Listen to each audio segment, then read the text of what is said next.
வணிகர்களின் தோழனாக பாதுகாவலனாக திமுக அரசு என்றைக்கும் இருக்கும் என துணை முதலமைச்சர் உதயநிதி ஸ்டாலின் தெரிவித்துள்ளார்.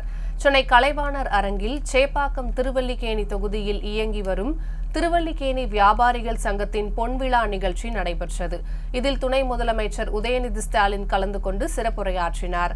அப்போது பேசிய அவர், வணிகர்களுக்கும் திராவிட இயக்கத்திற்கும் மிக நெருங்கிய தொடர்பு உண்டு என்றும், திராவிட இயக்கத்தின் தந்தையாக விளங்கும் தந்தை பெரியார் ஈரோட்டில் ஒரு வணிகர் குடும்பத்தில் பிறந்தவர்தான் என்றும் தெரிவித்தார். தேநீர் கடை, மிதிவண்டி கடை, சலூன் கடை என பல்வேறு கடைகளில்தான் திமுக வளர்ச்சி அடைந்ததாக குறிப்பிட்ட அவர், அக்காலத்தில் கடைகளில் அரசியல் பேசி வளர்ந்த இயக்கம் என்பதால் தான் திமுக மீது வணிகர்களுக்கும், வணிகர்கள் மீது திமுகவுக்கும் தனி பாசம் உண்டு என்று கூறினார். பொதுமக்களின் அன்றாட வாழ்க்கையை எளிமையாக்கும் உங்களுக்கு எல்லா வகையிலும் திராவிட முன்னேற்ற கழகமும் திராவிட மாடல் அரசும் என்றைக்கும் துணை நிற்கும் என துணை முதலமைச்சர் உதயநிதி ஸ்டாலின் உறுதியளித்துள்ளார்.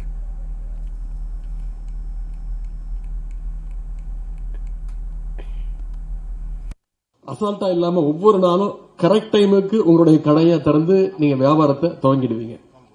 அதனாலதான் ஒரு வெற்றிகரமான சங்கமா 50வது ஆண்டை கொண்டாடிட்டு இருக்கீங்க. இங்க வந்திருக்கக்கூடிய வணிக பெருமக்கள், நீங்க வெறும் இன்ஸ்பிரேஷன் மட்டுமல்ல, வாழ்க்கையில பலருக்கு கான்பிடன்ஸையும் கொடுத்து கொண்டிருக்கக்கூடியது நீங்க தான். அப்படிப்பட்ட வணிக பெருமக்களுக்கும் நம்முடைய திராவிட இயக்கத்திற்கும் மிக நெருங்கிய ஒரு தொடர்பு உண்டு. இன்னும் சொல்ல போனா திராவிட இயக்கத்துடைய தந்தைன்னு நாங்கெல்லாம் புகழ்ற, நம்ம அத்தனை பேராலும் பாராட்டப்படுகின்ற தந்தை பெரியார் அவர்கள் ஒரு வணிகர் குடும்பத்தில் பிறந்தவர் தான் தந்தை பெரியார் அவர்கள். இன்னும் பேரறிஞர் அண்ணா அவர்கள் திமுகவை தொடங்கின பொழுது இந்த இயக்கம் வளர்ந்தது கடைகள் மூலமாகத்தான்.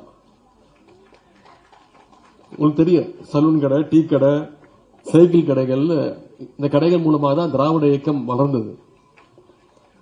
கடைகள் அரசியல் பேசி வளர்ந்த இயக்கம் என்பதால் தான் திமுக மேல இன்னைக்கு வரைக்கும் வணிகர்களுக்கும், வணிகர்கள் மேல திராவிட முன்னேற்ற கழகத்திற்கும் இன்னைக்கு அந்த தனி பாசம் தொடர்ந்து கொண்டிருக்கிறது.